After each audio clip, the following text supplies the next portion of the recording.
जय हिंद दोस्तों, स्वागत है आपका हमारे YouTube चैनल में। आज की वीडियो में हम लेकर आए हैं आपके लिए यहाँ पर हिंदी साहित्य के बहुत ही महत्वपूर्ण क्वेश्चन आंसर। तो वीडियो को पूरा अवश्य देखना है। वन लाइनर ये अपनी क्वेश्चन है, तो वीडियो को पूरा अवश्य देखें। अगर आप चैनल पर पहली बार आए हैं तो चैनल को सब्सक्राइब कर लें, बेल आइकन दबाएं, ऑल पर क्लिक करें ताकि ऑल वीडियो की जानकारी सबसे पहले आपके यहाँ तक पहुँचे। ज़्यादा से ज़्यादा वीडियो को शेयर करना है और वीडियो को लाइक करना ना भूलें। तो आज का अपने यहाँ पर फर्स्ट क्वेश्चन है, दोहा कोश किसकी रचना है? तो दोहा कोश जो रचना है किसकी है? सरहपा आपका यहाँ पर सही आंसर है। मैथिल कोकिल कहे जाते हैं, तो मैथिल कोकिल किसे कहा जाता है? ये क्वेश्चन कई बार एग्जाम में पूछा जा चुका क्वेश्चन है। तो मैथिल कोकिल जो कहा जाता है वह विद्यापति को कहा जाता है। किसको? विद्यापति आपका यहाँ पर सही आंसर है। रणमल्ल छंद की रचना की है, तो इस छंद की रचना किसने की है ये आपके लिए यहाँ पर बताना है। तो चार विकल्प आपके यहाँ पर दिए गए हैं। क्या होगा सर? यहाँ पर विकल्प नहीं दिए गए हैं, तो श्रीधर आपका यहाँ पर राइट आंसर। वन लाइनर ये अपनी क्वेश्चन है। अगला क्वेश्चन क्या पूछा गया है? तो आलाखंड नाम से कौन सी रचना प्रसिद्ध है? ये आपके लिए यहाँ पर बताना है। आलाखंड नाम से जो रचना प्रसिद्ध है वह कौन सी है? तो आपका यहाँ पर सही आंसर है परमाल रासु। परमाल रासु आपका सही आंसर है। क्वेश्चन नंबर 55 पूछा गया है, पद्मावती समय किस रचना का खंड है? तो वह रचना बताना है कौन सी वह रचना है जिसका एक खंड है। तो आपका राइट आंसर होगा पृथ्वीराज रासु आपका सही आंसर है। राजमती और बीसल देव की कथा किस ग्रंथ में है? तो ये जो है बीसल देव रासु ग्रंथ में इन जो है कथा है। क्वेश्चन नंबर आपका यहाँ पर 57 पूछा है, वर्ण रत्नाकर ग्रंथ की रचयिता कौन है? तो वर्ण रत्नाकर ग्रंथ के जो रचनाकार हैं वह कौन है? ज्योतिश्वर आपका यहाँ पर सही आंसर है। क्वेश्चन नंबर 58 आपसे यहाँ पर पूछा गया है कि नाथ संप्रदाय की रचयिता कौन है? तो नाथ संप्रदाय जो है इसकी रचयिता कौन है? तो हजारी प्रसाद द्विवेदी आपका यहाँ पर सही आंसर है। शिलांकित चंपू गेय काव्य रचना है, शिलांकित चंपू गेय काव्य रचना है, तो ये कौन सी रचना? राहुल बेल आपका यहाँ पर सही आंसर होगा। राहुल बेल आपका यहाँ पर राइट आंसर है, बिल्कुल सही। अगला क्वेश्चन क्या पूछा गया है? दो सुखने खालिकवारी आदि रचनाएं हैं, तो ये जो रचना है किसकी हैं? तो ये रचना है किसकी? अमीर खुसरो आपका सही आंसर है। प्राण संकली, शब्दी और नरवैबोध, आत्मबोध और पंचमात्रा रचनाएं हैं, तो ये रचनाएं किसकी हैं? गोरखनाथ की। किसकी? गोरखनाथ आपका यहाँ पर सही आंसर है, बिल्कुल सही, गोरखनाथ राइट आंसर। गोरखनाथ की रचना को गोरखवाणी नाम से संपादित किया है, किसने किया है? तो क्वेश्चन नंबर 62 का राइट आंसर यहाँ पर बताना है। महत्वपूर्ण क्वेश्चन पूछा गया है और वीडियो को लाइक अवश्य करते जाएं सभी लोग। और पीताम्बर दत्त बड़थवाल आपका सही आंसर है। गोरखवाणी नाम से संपादित क्या है गोरखनाथ की रचनाओं को? किसने? पीताम्बर दत्त बड़थवाल ने। क्वेश्चन नंबर 63 क्या पूछा गया है?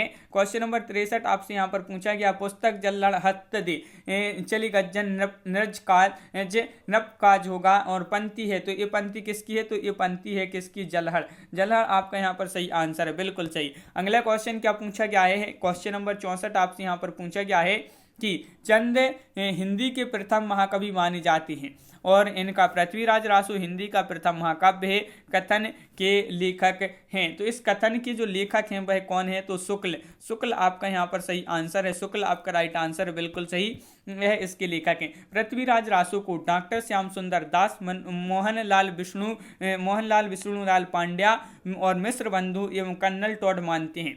तो पृथ्वीराज रासु को क्या मानते हैं? इसको मानते हैं ये लोग, सभी लोग क्या मानते हैं? प्रमाणिक आपका यहाँ पर राइट आंसर होगा। हजारी प्रसाद द्विवेदी, मुनि जन विजय और सुनीति चटर्जी आदि पृथ्वीराज रासु को क्या मानते हैं? तो ये जो है पृथ्वीराज रासु को क्या मानते हैं ये आपके लिए बताना है। तो आपका सही आंसर है अर्ध प्रमाणिक। क्या मानते हैं? अर्ध प्रमाणिक आपका यहाँ पर सही आंसर है। पृथ्वीराज रासु में कितने सर्ग या समय है? देखिए, इसी को सर्ग कहा जाता है और इसी को समय भी कहा जाता है। तो इसमें कितने हैं ये आपके लिए बताना है। तो आपका यहाँ पर राइट आंसर है 69 आपका सही आंसर है। वज्जे घोर निशान रान चौहान चहुदिसी पंक्ति है किसकी पंक्ति है? चंद बरदाई। किसकी पंक्ति है? चंद बरदाई आपका यहाँ पर सही आंसर है, बिल्कुल सही। संदेश रासक किस प्रकार का काव्य है? संदेश रासक किस प्रकार का काव्य है? तो क्वेश्चन नंबर 69 का जो सही आंसर होगा आपका वह होगा खंड काव्य आपका यहाँ पर सही आंसर है, बिल्कुल सही। खंड काव्य जिन्होंने बताया उनका सही आंसर। पृथ्वीराज रासु को पूरा क्या था? तो पृथ्वीराज रासो को जो पूरा किया था वह किसने किया था? तो आपका यहाँ पर सही आंसर है जलहड़। जलहड़ आपका यहाँ पर सही आंसर है, बिल्कुल सही। क्वेश्चन नंबर आपका 71 यहाँ पर पूछा गया है, पर महात्म्य प्रकाश, पर महात्म्य प्रकाश योग सागर किसकी रचना है? ये दो रचना है, महत्वपूर्ण दो रचना है ये आपकी। और जो इंदु आपका यहाँ पर सही आंसर है, किसकी रचना है? ये जो इंदु आपका राइट आंसर होगा। क्वेश्चन नंबर 72 पूछा गया है कि पहाड़ दोहा की रचयिता कौन है? तो क्वेश्चन नंबर 72 का जो सही आंसर है आपका वह है, क्या है राइट आंसर? पहाड़ दोहा के जो रचनाकार हैं मुनि राम से हैं, मुनि राम से हैं आपका सही आंसर है। सरहपाद और सरोज भद्र, राहुल भद्र आदि नामों से कौन जाना जाता है? ये क्वेश्चन तो बहुत ही महत्वपूर्ण है। आदि नामों से ये जो है 3 नाम यहाँ पर दिए गए हैं, इन नामों से जो जाने जाते हैं वह कौन जाने जाते हैं? सरहपा। सरहपा याद रखिए, सरहपा आपका यहाँ पर सही आंसर है, बिल्कुल सही। सरहपा आपका राइट आंसर होगा। अगला क्वेश्चन क्या पूछा गया है कि अक्षर द्विकोप देश डोम्बी गीतिका या योगचार किसकी रचना है? तो ये जो रचनाएं हैं ये रचनाएं किसकी हैं? तो डोम्बिपा आपका यहाँ पर सही आंसर है, डोम्बिपा राइट आंसर है, बिल्कुल सही। अगला क्वेश्चन है श्राविकाचार्य व दब्बे सहाव प्रयास लघु नए चक्र और दर्शनसार ग्रंथ हैं। ये जो सभी ग्रंथ आपके लिए बताने किसके हैं? तो ये सभी ग्रंथ हैं देवसेन की। किसके हैं? देवसेन आपका यहाँ पर सही आंसर है। भरतेश्वर बाहुबली रासखंडे काव्य ग्रंथ लिखा है, तो किसने लिखा है ये आपके लिए यहाँ पर बताना है। तो 76 का आपका जो सही आंसर है, 76 का राइट आंसर है आपका शालिभद्र सूरी। शालिभद्र सूरी आपका यहाँ पर सही आंसर होगा। शालिभद्र सूरी जिन्होंने बताया है उनका सही आंसर यहाँ पर है। स्थूलिभद्र रास किसकी रचना है?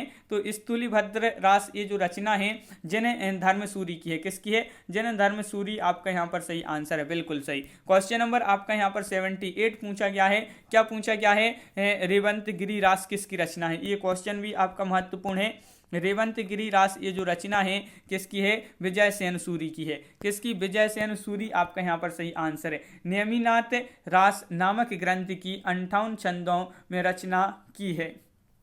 किसने की है?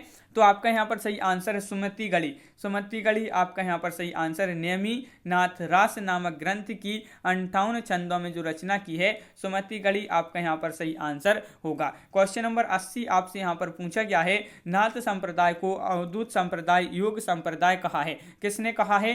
तो ये आपके लिए क्वेश्चन नंबर 80 में आपके लिए यहाँ पर बताना है। तो नाथ संप्रदाय को अवधूत संप्रदाय योग संप्रदाय जो कहा है वह किसने कहा है? हजारी प्रसाद द्विवेदी। हजारी प्रसाद द्विवेदी आपका यहाँ पर सही आंसर है। हजारी प्रसाद द्विवेदी जिन्होंने बताया है उनका यहाँ पर सही आंसर होगा। हजारी प्रसाद द्विवेदी द्वारा किस रचना में हिंदी साहित्य की अखिल भारतीय साहित्य से संबंध करने का प्रयास हुआ है? तो हिंदी साहित्य की भूमिका आपका यहाँ पर सही आंसर है। हिंदी साहित्य की भूमिका राइट आंसर। आधुनिक हिंदी साहित्य का विकास किसके द्वारा लिखा गया है? ये क्वेश्चन महत्वपूर्ण क्वेश्चन है। कैसा है कि आधुनिक हिंदी साहित्य का विकास किसके द्वारा लिखे थे? तो किसके द्वारा लिखे थे? तो श्री कृष्ण लाल। श्री कृष्ण लाल आपका यहाँ पर सही आंसर होगा। क्वेश्चन नंबर आपका यहाँ पर 83 पूछा गया है, हिंदी पुस्तक साहित्य को आधुनिक साहित्य संपत्ति का बीजक किसने कहा है? तो ये जो कहा है वह किसने कहा है? तो डॉक्टर माता प्रसाद गुप्त आपका यहाँ पर सही आंसर होगा। इन्होंने हिंदी पुस्तक साहित्य को आधुनिक साहित्य संपत्ति का बीजक इन्होंने कहा है, माता प्रसाद गुप्त ने। क्वेश्चन नंबर 84 पूछा गया है, हिंदी साहित्य और संवेदना का विकास लिखा गया है। किसके द्वारा लिखा गया है? ये आपके लिए यहाँ पर बताना है। तो ये लिखा गया है किसके द्वारा? डॉक्टर रामस्वरूप चतुर्वेदी। डॉक्टर रामस्वरूप चतुर्वेदी आपका सही आंसर। हिंदी साहित्य का वैज्ञानिक इतिहास में संपूर्ण इतिहास को डॉक्टर गणपति चंद्र गुप्त ने कितने कालखंडों में विभाजित किया है? तो कितने कालखंडों में इसको विभाजित किया है ये आपके लिए यहाँ पर बताना है।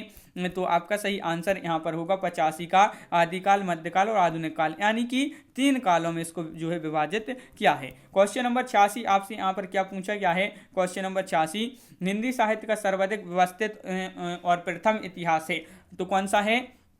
तो हिंदी साहित्य का इतिहास शुक्ल जी द्वारा। तो ये आपके लिए याद रखना है, ये जो है हिंदी साहित्य का सर्वाधिक व्यवस्थित और प्रथम इतिहास है, हिंदी साहित्य का इतिहास शुक्ल जी द्वारा। अगला क्वेश्चन क्या है? अपभ्रंश साहित्य को हिंदी साहित्य से अलग मानकर उसे पूर्व पीठिका के रूप में किसने प्रस्तुत किया है?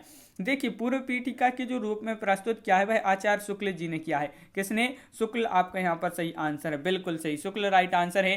क्वेश्चन नंबर क्या है? क्वेश्चन नंबर 88 आपसे यहाँ पर पूछा है, आचार्य रामचंद्र शुक्ल ने काल विभाजन का प्रधान आधार क्या माना है? तो काल विभाजन का जो प्रधान आधार माना है जनता की चित्तवृत्ति के परिवर्तन को, जनता की चित्तवृत्ति के परिवर्तन को आपका सही आंसर है। शुक्ल कृत हिंदी साहित्य का इतिहास में आदिकाल का नाम जो सर्वाधिक विवादास्पद रहा है तो वह रहा वीरगाथा काल। वीरगाथा काल जो है ये शुक्ल जी द्वारा हिंदी साहित्य के इतिहास में आदिकाल का नाम जो सर्वाधिक विवादास्पद रहा है वह वीरगाथा काल रहा है। बहुत ही महत्वपूर्ण क्वेश्चन है, तो वीरगाथा काल याद रखिए। हिंदी के मुसलमान कवि नामक पुस्तक के लेखक कौन है?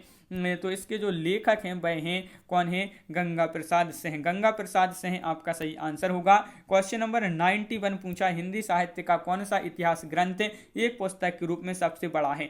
पुस्तक के रूप में बताना है तो पुस्तक के रूप में जो सबसे बड़ा है वह कौन सा है? हिंदी साहित्य का इतिहास रमाशंकर शुक्ल रसाल द्वारा। राजस्थानी साहित्य की रूपरेखा के लेखक कौन है? तो इसके लेखक बताना है। राजस्थानी साहित्य की रूपरेखा के जो लेखक हैं मोतीलाल मेनारिया आपका यहाँ पर सही आंसर होगा। हिंदी साहित्य इतिहास में दोहरे नामकरण की प्रवृत्ति का आरंभ किसने किया है? ये क्वेश्चन भी आपका महत्वपूर्ण है। दोहरे नामकरण की जो प्रवृत्ति का आरंभ क्या है वह किसने किया है? आचार्य शुक्ल आपका यहाँ पर सही आंसर होगा। बहुत बढ़िया। क्वेश्चन नंबर 94 पूछा गया है आपसे यहाँ पर कि हजारी प्रसाद द्विवेदी का कौन सा ग्रंथ एक व्याख्यान ग्रंथ है? एक व्याख्यान ग्रंथ है तो वह है हिंदी साहित्य का आदिकाल। हिंदी साहित्य का आदिकाल आपका यहाँ पर सही आंसर है, बिल्कुल सही। अपभ्रंश को पुरानी हिंदी माना, अपभ्रंश को जो पुरानी हिंदी माना है ये किसने माना है? तो आपका यहाँ पर सही आंसर है चंद्रधर शर्मा गुलेरी, राइट आंसर होगा। आचार्य शुक्ल ने आदिकाल के कितने ग्रंथों को प्रमाणिक माना है? आदिकाल की बताना है तो क्वेश्चन नंबर 96 का जो सही आंसर है वह है 12 आपका यहाँ पर राइट आंसर है, बिल्कुल सही। क्वेश्चन नंबर 97 है the modern vernacular literature of Hindustan किसके द्वारा रचित है? इसमें जिसमें केवल हिंदी कवियों का उल्लेख है। देखिए आपका यहाँ पर राइट आंसर है Grierson. The modern vernacular literature of Hindustan जो है किसके द्वारा रचित है? तो ये ग्रियर्सन द्वारा रचित है, जिसमें इसमें जो है केवल हिंदी कवियों का ही उल्लेख मिलता है। किसमें? The modern vernacular literature of Hindustan.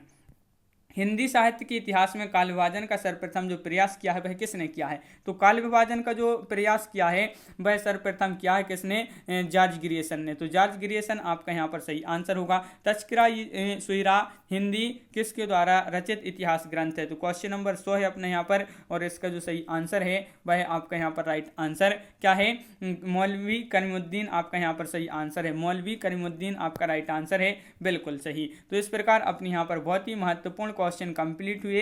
कैसा लगा ये वीडियो आप कमेंट में जरूर बताएं। अगर आप चैनल पर पहली बार आए हैं तो चैनल को सब्सक्राइब कर लें, बेल आइकन दबाएं, ऑल पर क्लिक करें ताकि ऑल वीडियो की जानकारी आपके यहाँ तक पहुंचे। ज़्यादा से ज़्यादा वीडियो को शेयर करें ताकि अन्य लोग भी यह वीडियो देख सकें, और वीडियो को लाइक करना ना भूलें। तो आज की वीडियो में बस इतना ही। सभी के लिए बहुत बहुत धन्यवाद। सभी के लिए जय हिंद।